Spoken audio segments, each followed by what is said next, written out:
Now we... Question. Nous avons parlé de Zoloa précédemment. Est-ce que vous savez si lui est resté à l'école de gendarmerie après votre départ? Premièrement, lui, il n'était pas en responsabilité à la tête d'une troupe. Deuxièmement, lui, il habitait la caserne. Donc, qu'il soit resté ou qu'il ne soit pas resté, je ne peux pas vous l'affirmer aujourd'hui. Je ne peux pas vous le dire. Mais ce que je sais, c'est que lui, il habitait la caserne. Et que il était malade pendant un bon moment. Pendant toute la durée de la crise, il était malade. Donc, il était chez lui, malade. Et donc, avant que je quitte, il était chez lui. Maintenant, il est resté. C'est pas possible qu'il soit resté puisqu'il habitait là.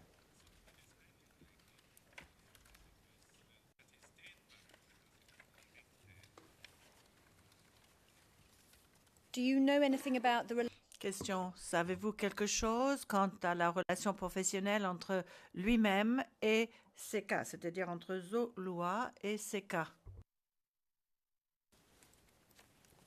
Je ne peux pas préjuger de ce qui s'est passé après, parce que ça, c'est un autre problème. Mais avant ce moment dont on parle, il n'avait aucun rapport professionnel puisque le commandant Seka n'était pas en service au sein des unités de gendarmerie. Il était en détachement, en position de détaché à la présidence de la République.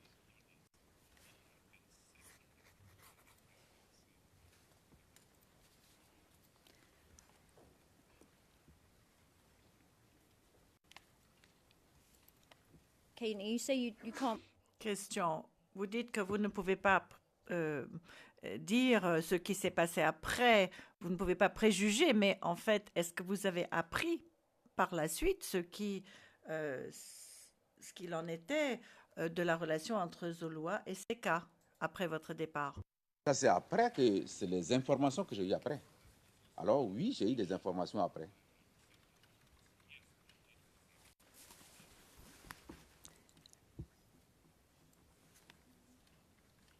Can you tell us what...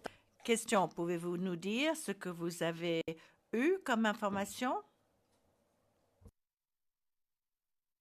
Le commandant Seka a pris sous son autorité le capitaine Zoloa. Il l'a intégré à son dispositif et ils étaient maintenant sur le terrain.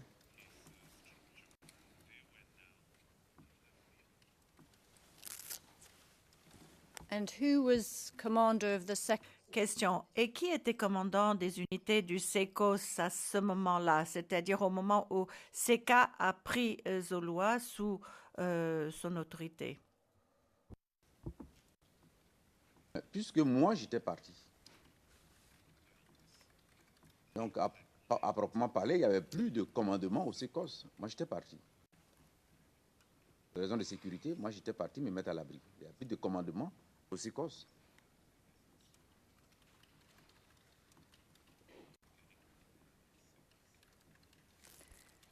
Okay, I'm going to refer to your... Question. Je voudrais me référer encore une fois à votre entretien. Il s'agit, la référence c'est le 0051 03 92 avec le préfixe habituel OTP. À la page 0412, ligne 714 et suivant jusqu'à 179.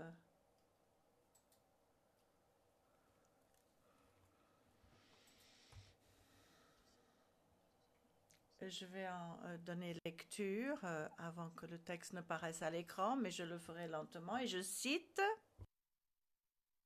Par la suite,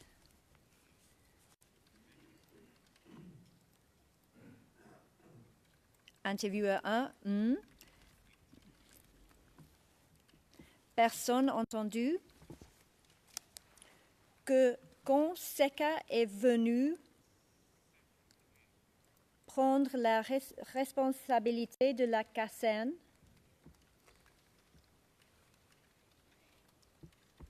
il a pris sous son commandement les unités du SECOS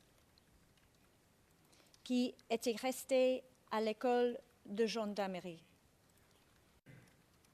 Intervieweur 1, d'accord. Personne entendu. Et il a mis Zolua comme responsable de ces unités.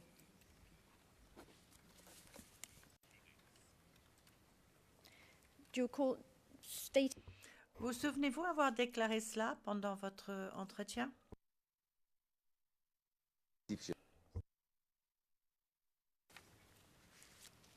And were the words Question. Et les propos que vous avez tenus là, est-ce que c'était vrai? Est-ce que c'était la vérité? Moi, j'étais parti, mais c'est ce qu'on m'a rapporté. C'est exactement ce que je vous ai dit, c'est ce qu'on m'a rapporté. Et vous avez bien lu que ça commence, on m'a rapporté que.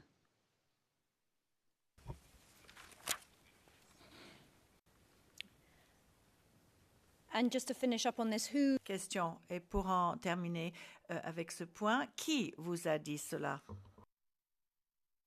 Mais il y a beaucoup d'informations. J'étais avec certaines personnes de ma sécurité qui téléphonaient à leurs camarades et puis qui leur rapportaient ça et puis ils me disaient. Et c'est pas fini parce qu'il y a aussi un autre épisode qui est dans le document que vous n'avez peut-être pas vu. Parce que le commissaire Robé, qui lui était chez lui pour des raisons de sécurité, quand il a appris que Seka était à l'école de gendarmerie et qu'il voulait mettre la main sur les éléments de SECOS qui étaient là-bas, le commissaire Robé est donc venu à l'école de gendarmerie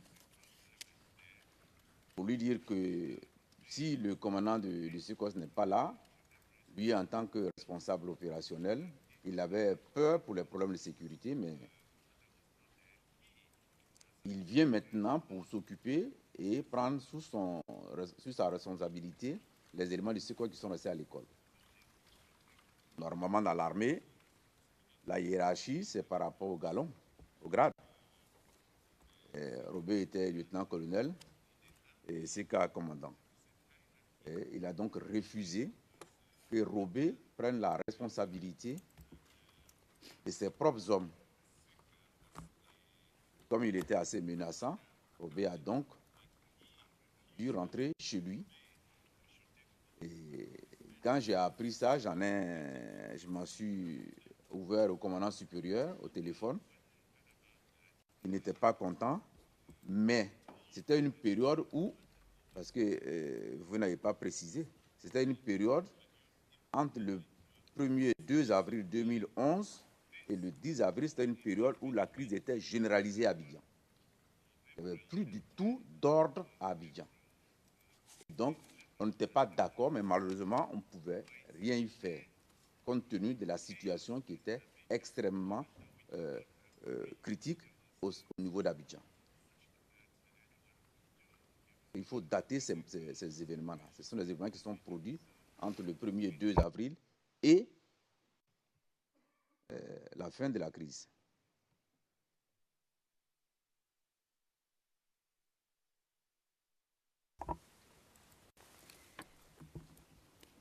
Thank you for that clarification. Question. Merci de cette clarification, notamment en ce qui concerne les dates. Pendant cette période-là, les dates que vous venez de mentionner, où est-ce que vous vous trouviez vous-même physiquement? Parce que j'avais eu des informations que j'étais une cible, que l'école de gendarmerie était un objectif. D'ailleurs, quelque temps après, l'école de gendarmerie a été bombardée par des hélicoptères à plusieurs reprises. Et il y a eu des obus qui sont tombés dans la cour où j'habitais. Lorsque je suis rentré le 13 ou 14 avril, j'ai vu qu'il y a des obus qui étaient tombés dans la cour de mon habitation.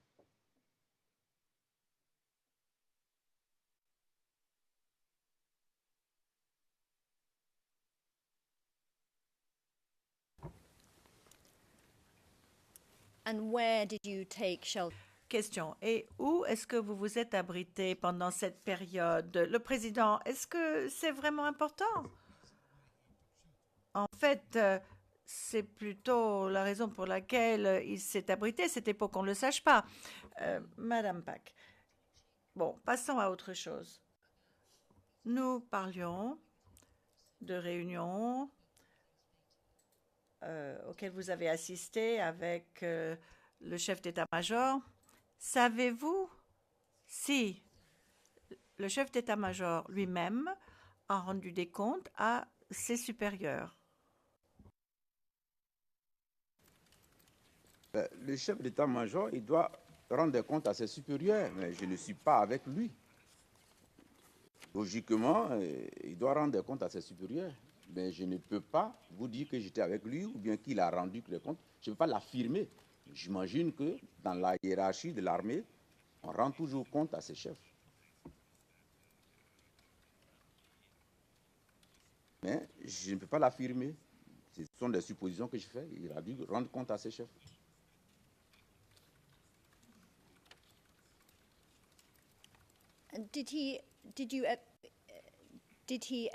Question. Vous a-t-il dit, lors de réunions, par exemple, s'il avait reçu des instructions ou s'il rendait des comptes à son supérieur? Est-ce que ce sont des informations que vous auriez reçues directement de sa part, par exemple?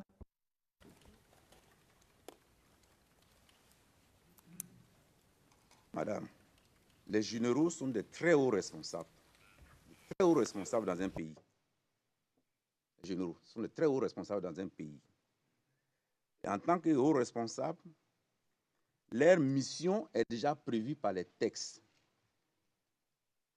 Donc, on fait le compte rendu, mais on ne court pas après les instructions parce que les instructions sont déjà contenues dans les textes. Le compte rendu, certainement, de nos réunions, le chef d'état-major, il faisait certainement à ses supérieurs, je n'en doute pas, mais je n'étais pas là pour le savoir. Mais en même temps, les instructions dont vous parlez, on était déjà dans la crise. Quelle autre instruction voulez-vous comprendre alors qu'on est dans la crise et que nous savons quelles sont nos missions en temps de crise, en temps de guerre?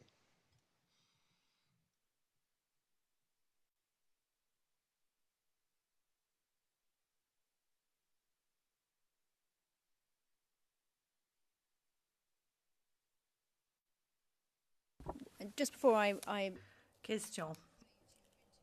Avant de regarder de nouveau votre entretien, de qui s'agissait-il, c'est-à-dire le supérieur du chef d'état-major? Qui était cette personne, même si c'est évident? Dans notre système, le chef d'état-major a au-dessus de lui le ministre de la Défense et aussi le chef des armées, qui est le président de la République.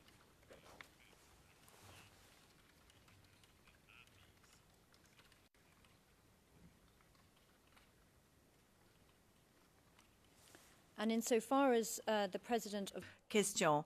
Et en ce qui concerne le président de la République, est-ce que le chef d'état-major vous a jamais parlé de ses contacts avec le président ou le fait de savoir s'il avait rendu compte au président ou s'il a reçu des instructions du président? Le chef d'état-major est en contact avec ses chefs régulièrement. Il est en contact avec ses chefs régulièrement, comme nous autres, on est en contact avec le chef d'état-major régulièrement, puisqu'il est notre chef. Que ce soit des contacts physiques, que ce soit des contacts téléphoniques, régulièrement, ça se passe comme ça.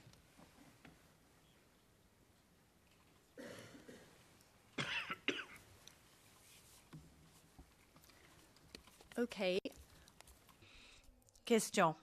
D'accord. Je voudrais regarder brièvement l'entretien d'octobre 2011. Il s'agit de CVOTP 0016 0104 à la page 120. Et je voudrais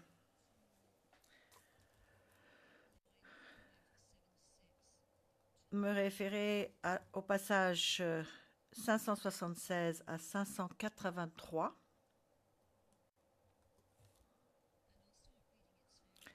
Et je vais commencer ma lecture au fur et à mesure que le texte arrive.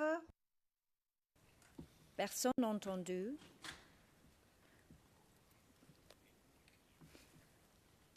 Par contre, le chef d'état-major rend compte au président, et ça régulièrement, peut-être même quotidiennement. Enquêteur 1. Mais ça, comment vous le savez que le SEMA, il avait le contact direct avec le président? Comment est-ce que personne entendu, mais il le dit. Il le dit. Et souvent, quand on est en réunion, il reçoit un message que le président a besoin de lui.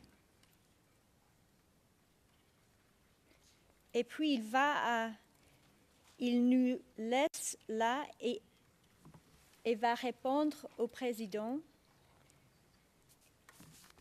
Et après, il vient nous trouver.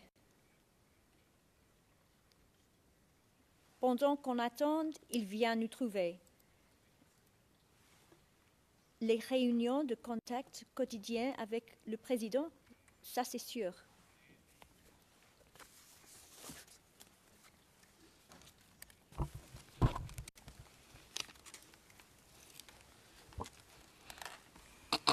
Can I ask a question before there's an... Avant l'objection, puis-je poser ma question? What? Le président, je ne sais pas quelle est l'objection. Monsieur le Président, c'était sur le contexte, mais qu'elle pose sa question. Dans tous les cas, je demanderai aux témoins de sortir pour que je fasse mon observation.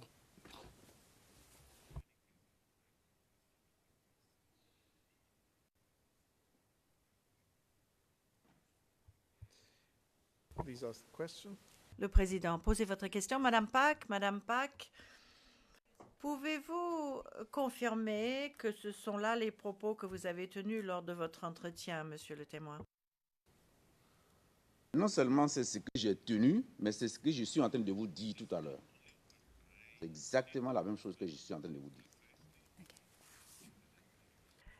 Question, merci. Monsieur le Président? Le Président. Monsieur le témoin, Maître Bougnon de la défense de Monsieur Blais-Goudet souhaite intervenir et je vous demande de bien vouloir quitter la salle d'audience pendant quelques instants. Je vous remercie. Et je demande à l'huissier de vous escorter en dehors de la salle d'audience.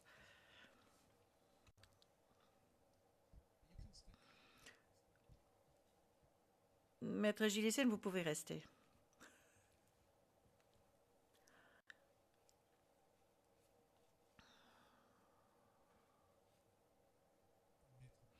Maître Bougnon, allez-y. Merci, Monsieur le Président. Monsieur le Président, c'est une observation contextuelle. Vous savez, la langue française, elle est précise. Quand on demande, on parle, quand l'accusation commence à parler, elle parle d'instructions qu'aurait reçu le témoin, qu'aurait entendu le témoin entre les relations qu'il a avec le chef d'état-major et le chef d'état-major avec son supérieur hiérarchique. Page 18 à partir de la ligne 4. Ou s'il a reçu des instructions du président. Quand on le confronte avec sa déposition, on parle de contact. Alors, est-ce que contact et instruction, c'est la même chose? En mélangeant, en intervertissant les deux termes au fur et à mesure de son interrogatoire, ça pourrait induire le témoin en erreur. Le témoin dit ils ont des contacts réguliers. Ça, il le sait. C'est ce qui est dit dans sa déposition qu'elle lit. Mais quand on lit le questionnement, on pourrait faire l'amalgame entre instruction et contact. Et donc, il faille que l'accusation précise. Je ne sais pas si c'est la traduction qui fait défaut, mais en français, instruction et puis contact, ce n'est pas du tout la même chose. C'est ce que je voulais faire observer, Monsieur le Président.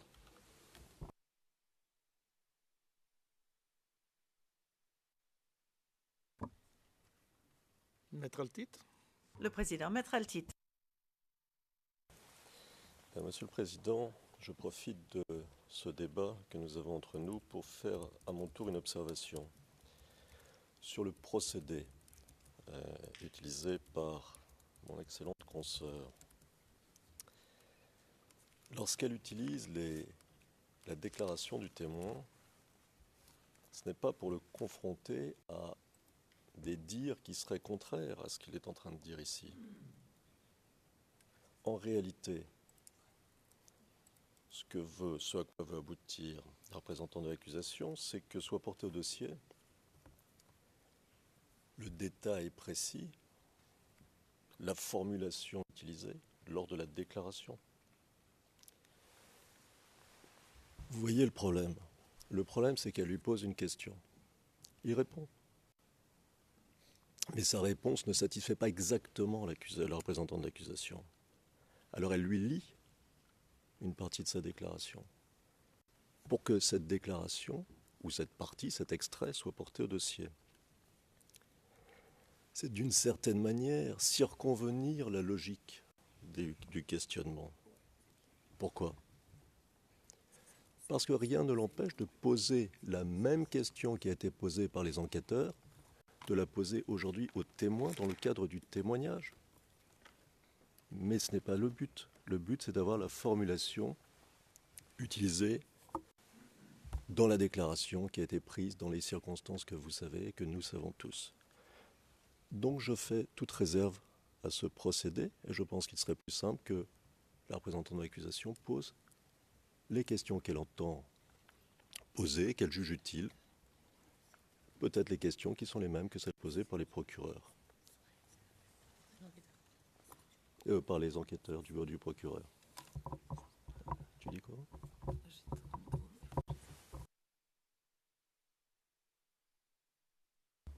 Oui, et on me fait remarquer qu'en effet, il y a confrontation et il y a rafraîchissement de la mémoire et puis il y a poser des questions. Trois choses, trois approches différentes. Je crois que nous y gagnerions tous si les questions étaient posées clairement et si parfois, quand besoin est, on rafraîchissait, quand besoin est, la mémoire du témoin. Monsieur le Président, Madame, Monsieur, c'était mon observation.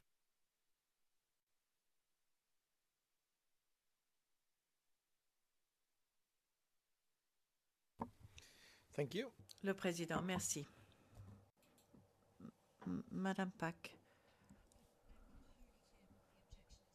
Je ne suis pas tout à fait au clair.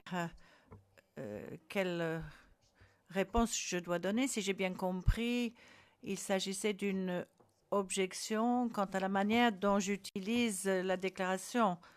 Le président. Non, il y avait tout d'abord l'objection de Maître Bougnon concernant le vocabulaire utilisé. Et puis ensuite, la manière d'utiliser la déclaration. Madame Pack, j'ai regardé ma question, j'ai demandé... effectivement, c'était une question double. Avez-vous entendu parler de contact, d'instruction ou de rapport en provenance du président? Et puis, il a répondu comme il a répondu. Et j'ai considéré que j'avais été aussi loin que possible de vive voix. Et c'est pourquoi j'ai voulu lui montrer sa déclaration afin de comparer par rapport à ce qu'il avait dit aux enquêteurs au cours de son entretien. Évidemment, Je pensais que j'avais été aussi loin que possible et c'est pourquoi je me suis référée à la déclaration. Mais c'est à vous, Monsieur le Président, de me le dire si vous estimez qu'il y a quelque chose euh, qui n'est pas tout à fait approprié dans cette façon de faire. Je ne le ferai plus par la suite. Il me semblait que j'avais été aussi loin que possible et c'est ensuite seulement que je me suis référée à la déclaration. Le Président, Maître Bougnon. Dernière partie de ce que vient de dire l'accusation, je vais vous lire le paragraphe 27 de votre directive. Les parties sont vivement encouragées à éviter les questions longues et complexes qui pourraient troubler le témoin ou l'induire en erreur.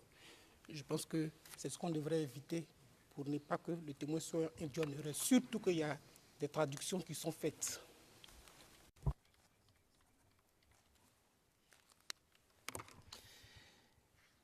Yes.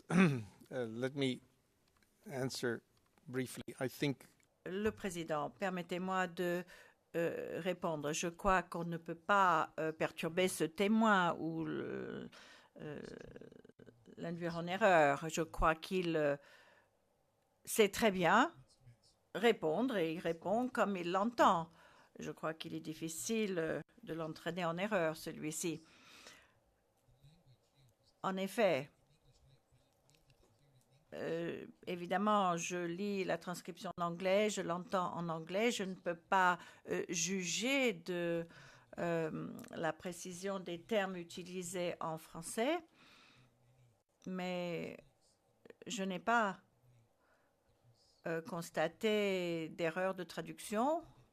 Je crois que nous avons eu une traduction des propos du témoin comme il l'entendait.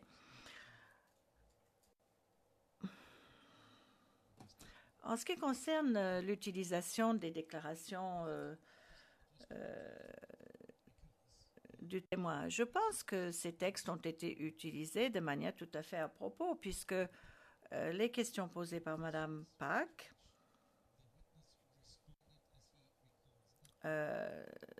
étaient posées au témoin. Le témoin a répondu comme il s'en souvient aujourd'hui et évidemment, c'est moins détaillé que les réponses qu'il a données par le passé. Si l'on compare avec ce qu'il a dit par le passé, en fait, c'est la réponse même du témoin qui règle le problème, puisque par deux fois, le témoin a dit « Oui, c'est exactement ce que je voulais dire, c'est exactement cela », voulant dire par là que ce qu'il avait dit à l'instant était moins précis. Donc, je pense que nous pouvons continuer. Je demanderai à Mme Pack de poursuivre une fois que nous aurons fait revenir le témoin. Donc, je demande à ce que l'on fasse rentrer le témoin dans la salle d'audience, s'il vous plaît.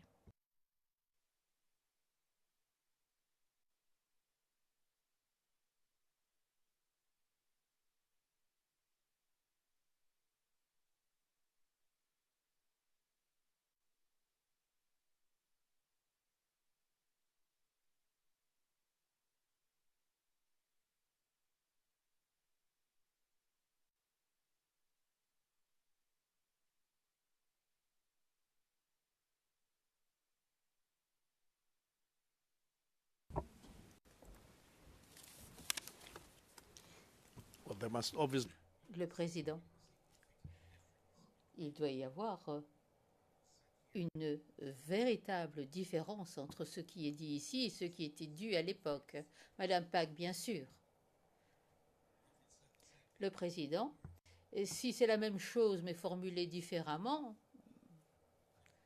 il faut qu'il y ait vraiment une différence avant d'utiliser une déclaration préalable. Continuez, Madame Pack.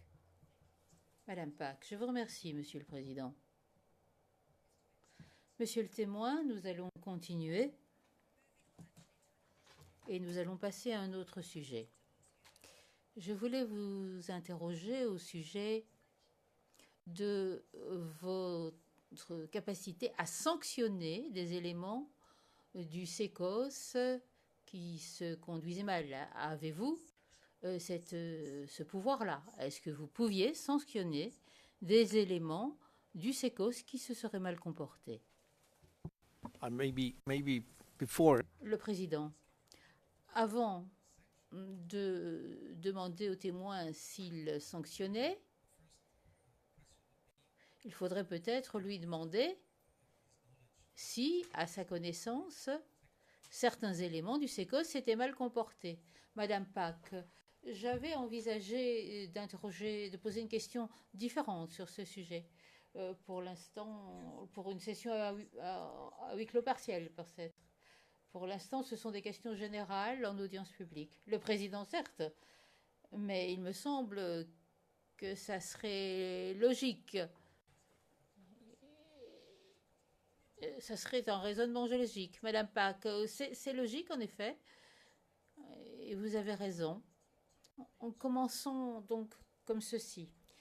À votre connaissance, en tant que commandant du SECOS, a-t-on porté à votre connaissance un mauvais comportement de la part d'éléments du SECOS? Avant de répondre à votre question, pendant que j'étais sorti, que j'étais assis là-bas, je réfléchissais un peu en quoi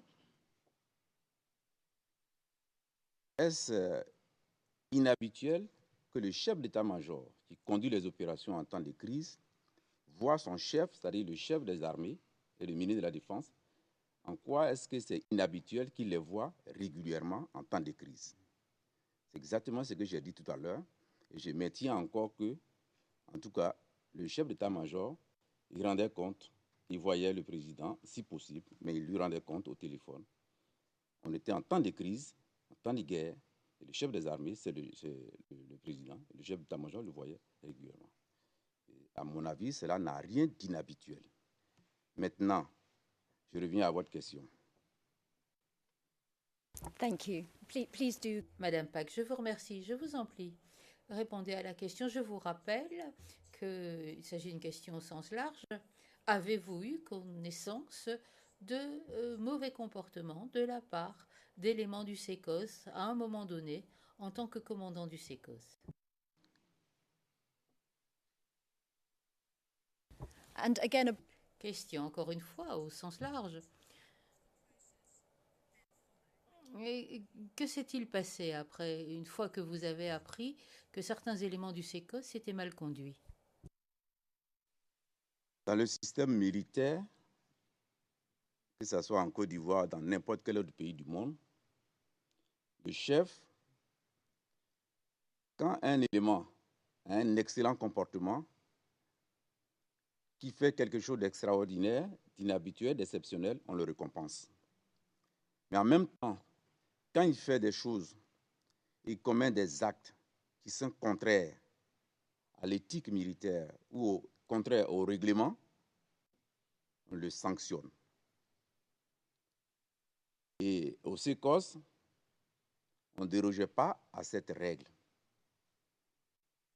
Pendant l'entretien avec vos enquêteurs, je leur ai produit plusieurs exemplaires des sanctions disciplinaires qui ont fait suite à des fautes commises par les éléments du SECOS. Ce n'est pas seulement des sanctions disciplinaires. Il y a aussi eu des poursuites pénales si la faute était du niveau pénal. Et je leur ai parlé de ça, j'ai produit quelques exemplaires de ces sanctions-là. Si c'est ce que vous voulez savoir, voici ma réponse.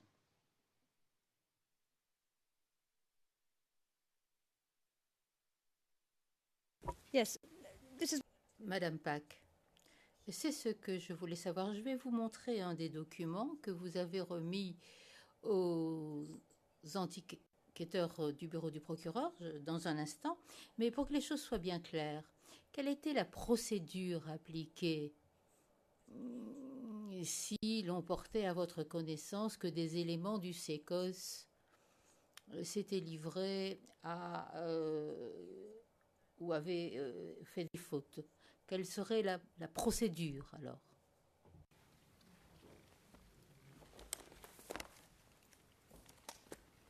Vous voulez parler du canal par lequel je suis informé ou bien vous voulez parler de la manière dont je prends les sanctions.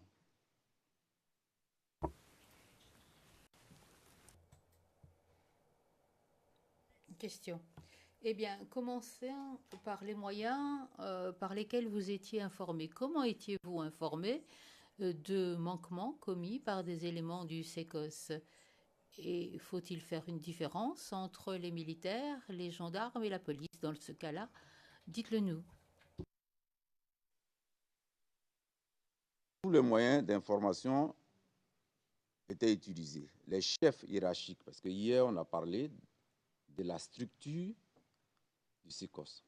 Les différents chefs qui sont en dessous de ma responsabilité, qui sont sous ma responsabilité, qui ont les hommes sous leur commandement, me rendent compte par écrit, prennent des mesures à leur niveau qu'ils me proposent. Si la faute est jugée suffisamment d'un niveau assez grave, j'ajoute à ce qu'ils ont pris comme mesure, c'est que la loi me permet, moi, en tant que commandant du SECOS. Et donc, on alourdit la sanction. Si la faute méritait juste la sanction que le premier niveau a pris, moi, je m'alignais à ça, je confirmais cette sanction. Je pouvais être aussi informé par le canal de certaines personnes au niveau de la population, parce qu'on avait diffusé suffisamment au niveau de la population des numéros de téléphone par lesquels on pouvait nous saisir suite à des manquements que la population observait dans la conduite de nos éléments. Donc, on nous saisissait, les populations pouvaient nous saisir pour nous signaler tel ou tel manquement grave observé à leur niveau. À charge pour nous de mener des investigations parce qu'il ne faut pas quand même exposer nos hommes à des oui-dits, à des rumeurs, à des faits qui ne sont pas forcément fondés. Et donc, quand on était informé, on menait des investigations. S'il est établi que les faits allégués sont vrais, alors on enclenche les mesures de sanction qui s'imposent.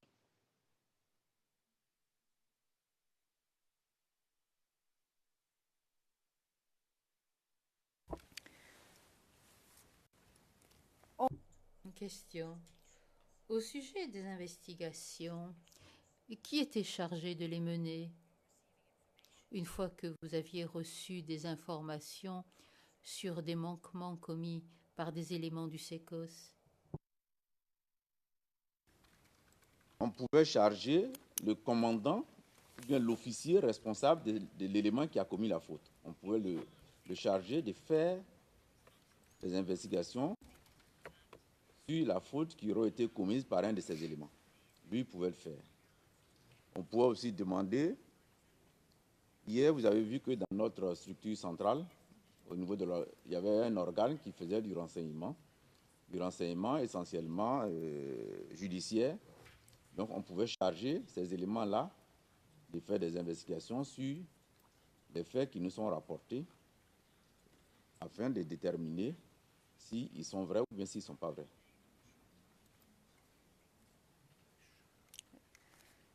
And when you're talking Question. Et quand vous parlez du commandant responsable, vous parlez des commandants de secteur, également des commandants des unités dont vous avez parlé au cours de votre témoignage, BMO.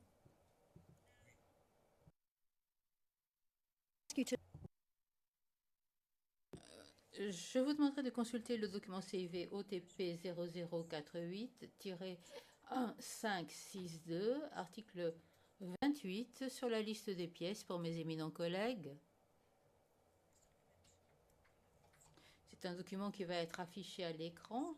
Je pense que c'est un document que vous avez vous-même remis au bureau du procureur. Nous allons voir quand il sera affiché.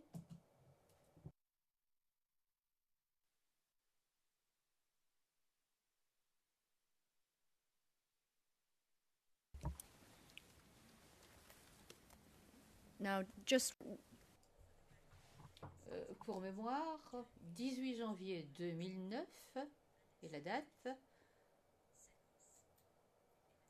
On y voit SECOS et il s'agit d'un rapport. Dans ce rapport, on dit, je cite, du général de brigade Guy Georges.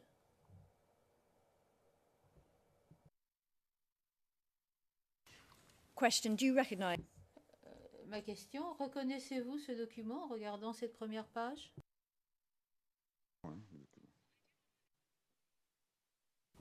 Oh, well, you need to...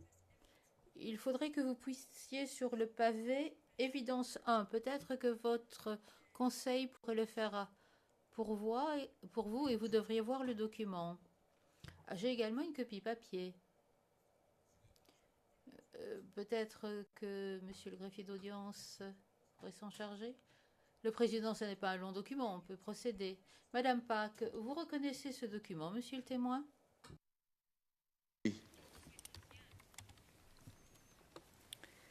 It's a document that was provided to the... C'est un document qui a été remis au bureau du procureur par vous-même? Now, can you just broadly tell... Pourriez-vous nous dire à quoi cela a trait? C'est un rapport de punition.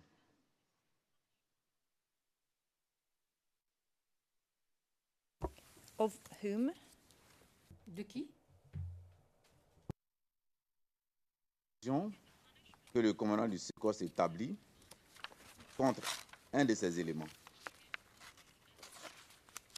Donc c'est une sanction que j'ai prise, mais que je destine naturellement au commandement organique de l'élément concerné.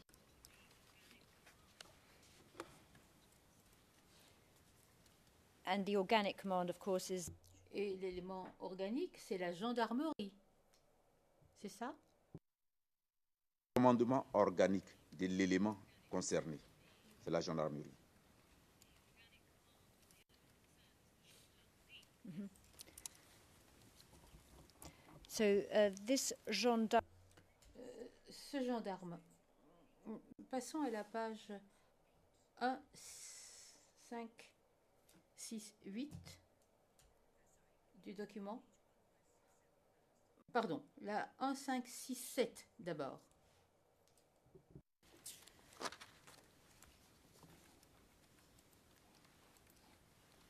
And just before I ask the question, these are... Avant de vous poser la question, il s'agit bien entendu ici d'une procédure disciplinaire. Ce n'est pas une procédure pénale.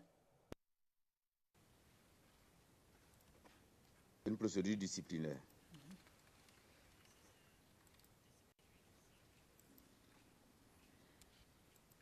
And here we see... On vous voit ici, vous êtes identifié comme l'autorité demandant l'application de sanctions. Et au-dessus de cela, on voit le nom de la personne concernée, son unité. SECOS Groupe d'appui. C'est l'unité dont on parlait un peu plus tôt? And if we look at... Et si l'on consulte la page suivante, qui est la 1, 5, 6, 8,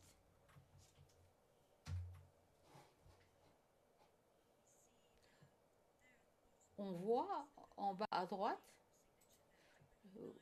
on voit le nom et la signature. Est-ce que vous reconnaissez cela? Fofana Aboubakar, chef du groupe d'appui. C'est bien la personne dont vous parliez un peu plus tôt? Oui.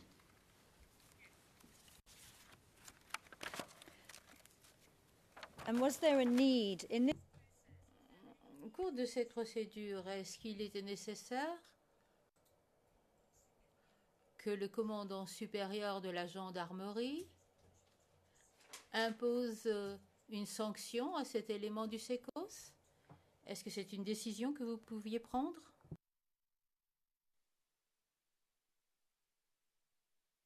Dans le système, les éléments qui sont en service au SECOS sont mis à la disposition du commandant du SECOS pour emploi.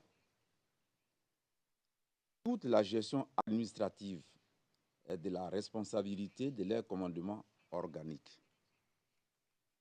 Donc, si j'ai des sanctions à prendre, je rédige un rapport, je fais des propositions de sanctions avec les motivations. J'adresse au commandant supérieur de la gendarmerie qui, généralement, sauf s'il y a des dysfonctionnements réels dans mon rapport, sinon, en général, il confirme les mesures que je propose.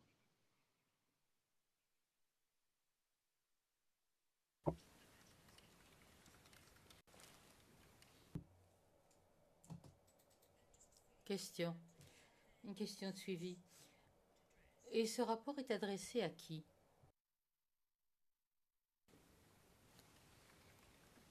La page qui était là tout à l'heure, regardons en dessous, la page que vous avez enlevée là. Regardez en dessous, à gauche.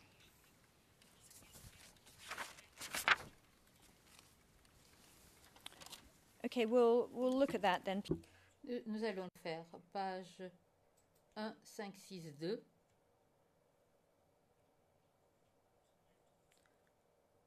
En bas, à gauche.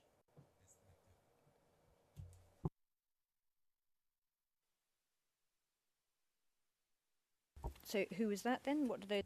Et qui est-ce qu'entend-on par ces acronymes? Supérieur de la gendarmerie nationale.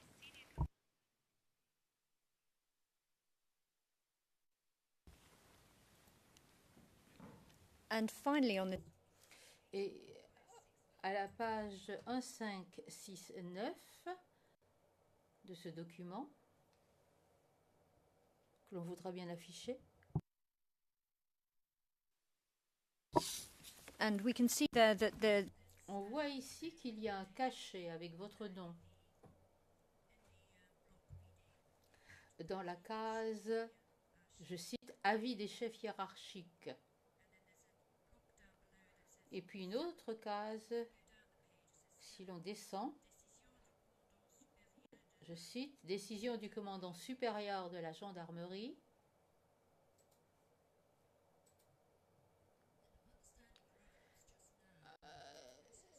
D'après ce que vous avez dit au sujet du déroulement de la procédure, pouvez-vous nous expliquer comment ces deux cases sont liées à votre témoignage?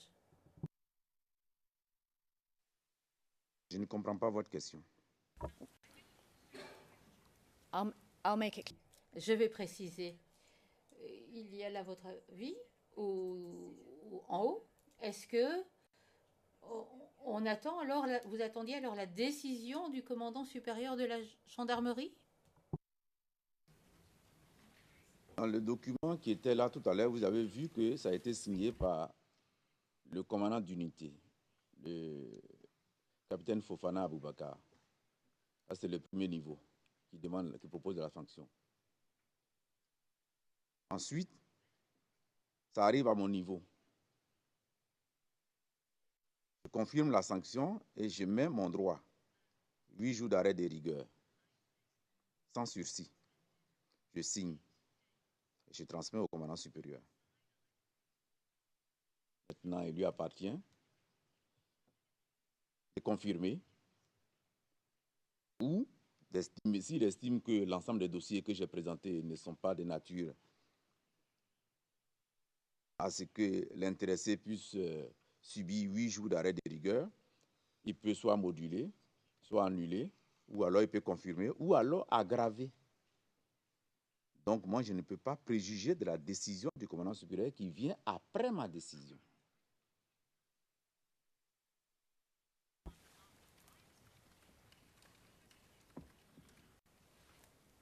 Donc, il n'est pas forcément lié par ce que moi j'ai écrit. Il peut réexaminer l'ensemble du dossier. Il peut aussi confirmer.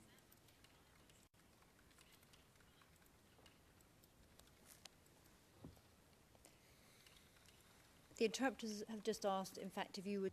Madame Pack, les interprètes demandent si vous voulez bien parler un peu plus lentement. Je suis également coupable. Il faut que je fasse une pause avant de poser une nouvelle question. Puis-je vous demander, s'il vous plaît, de ralentir un peu votre cadence? Madame Pack, je vous remercie. Now, the process you've described. La procédure que vous avez décrite et qui concerne ce document concernait un gendarme. Est-ce qu'une procédure semblable s'appliquait à des militaires ou à des policiers placés sous votre commandement en tant qu'élément du SECOS?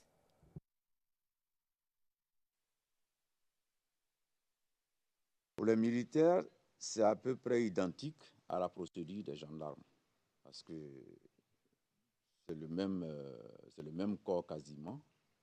N'oubliez pas que on nous appelle les militaires de la gendarmerie. C'est ça notre vraie appellation, les militaires de la gendarmerie. Donc la procédure est la même. Pour les policiers, c'est un peu différent. Je fais un rapport écrit que j'adresse au directeur général de la police, à charge pour lui de confirmer aussi les mesures que j'ai prises.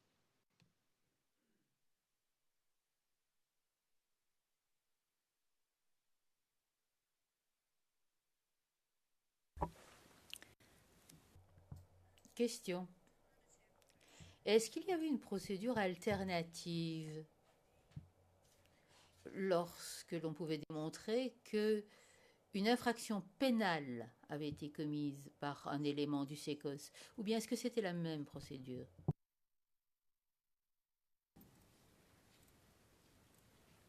Non, en cas d'infraction pénale manifestement évidente, on fait appel soit à un commissariat de police, soit à une brigade de gendarmerie nationale.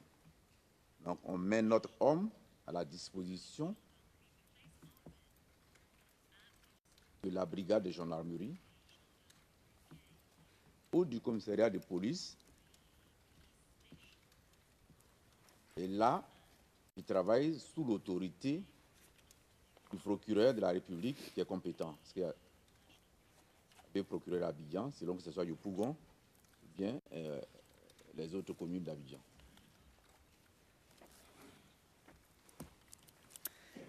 OK. Très bien.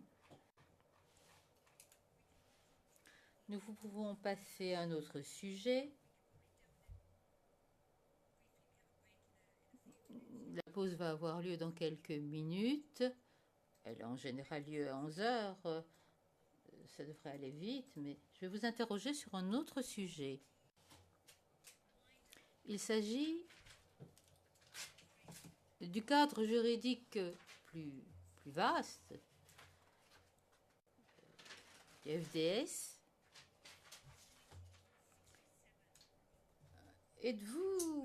Avez-vous connaissance de la loi de 1967 qui réglemente les conditions de participation des forces armées au maintien de l'ordre public en Côte d'Ivoire? Oui, j'ai une certaine connaissance, mais je n'ai pas une connaissance de spécialiste.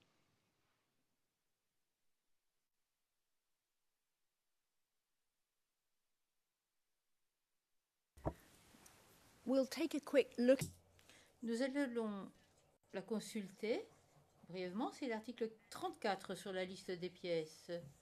ERN CIV-D15-001-16219.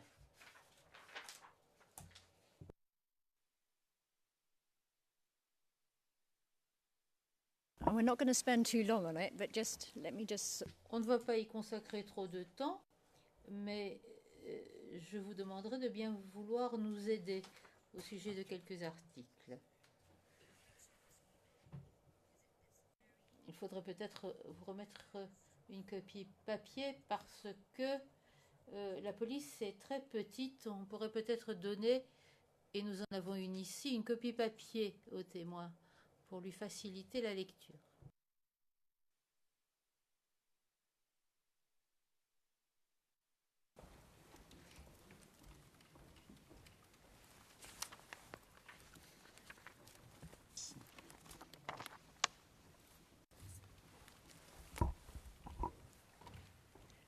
And this document is C'est un document public.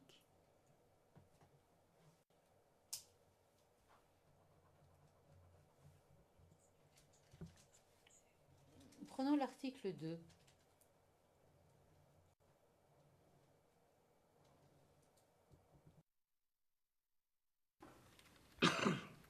okay, I'll just read it. I'm not going to go through every. Je vais le lire. Nous n'allons pas parcourir tous les articles comme nous l'avons fait avec le décret, mais très rapidement. A pour objet de régler les conditions de la participation des forces armées au maintien de l'ordre.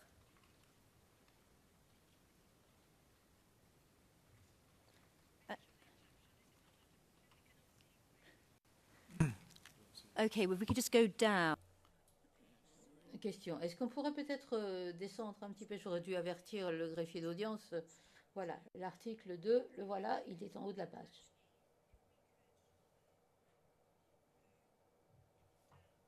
Pourrions-nous descendre encore un peu jusqu'à l'article 4, qui lui se trouve en bas de la page.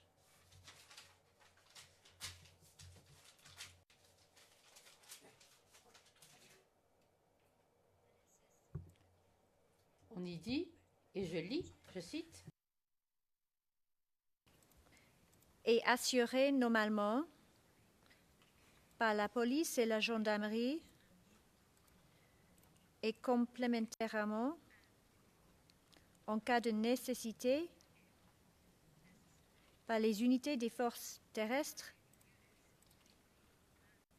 maritimes et aériennes.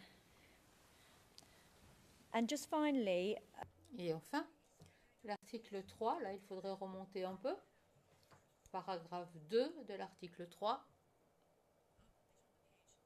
Voilà, on remonte un peu. Le deuxième paragraphe de l'article 3, pour que vous puissiez suivre, c'est la même page, 6219. Ne peut être mise en action par l'autorité civile qu'en vertu d'une réquisition émanant des autorités dénommées à l'article 11 ci-après. And so it goes on. Et ça continue. Et j'ai présenté quelques extraits de cette loi qu'il faut bien entendu consulter dans sa totalité. Mais comme vous l'avez indiqué, vous connaissez cette loi. Quel est le sens, au sens large, très large, le sens et quels sont les effets de ces dispositions pour ce qui est de faire participer les militaires au maintien de l'ordre public? Que disent ces dispositions?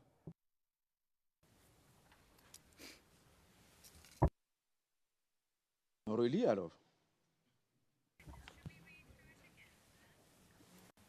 Well, let me ask you this, because I. Alors, je vous pose la question parce que vous pouvez le lire, mais est-ce qu'il était nécessaire de réquisitionner les militaires?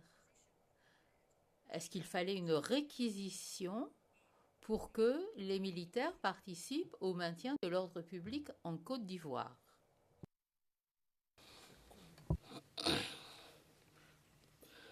Maître Bougnon. Oui, Président Maître Bougnon. le témoin est là. J'ai vraiment pas envie de. Mais je pense que la question n'est pas la bonne. But can the witness... Le président, est-ce que le témoin peut intervenir sur la loi, en faire une évaluation ou une critique? Madame Pack, je n'ai pas demandé une évaluation. Mais il s'agit d'une personne qui est le commandant du SECOS, un général de division. C'est une loi sur l'ordre public et l'utilisation de l'armée dans le maintien de l'ordre public. Les effets de cette loi exigent une réquisition des militaires pour qu'ils participent au maintien de l'ordre public. Le témoin, certainement, peut répondre à cela. Le président, est-ce que vous pouvez répondre, monsieur le témoin?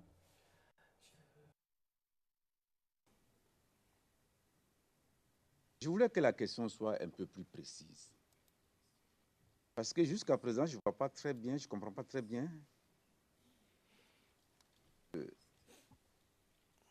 l'ensemble de l'économie de la question. Il faut bien qu'on me donne beaucoup de précisions pour que je puisse me permettre d'apporter les réponses que je peux apporter. Parce que je ne peux pas apporter toutes les réponses.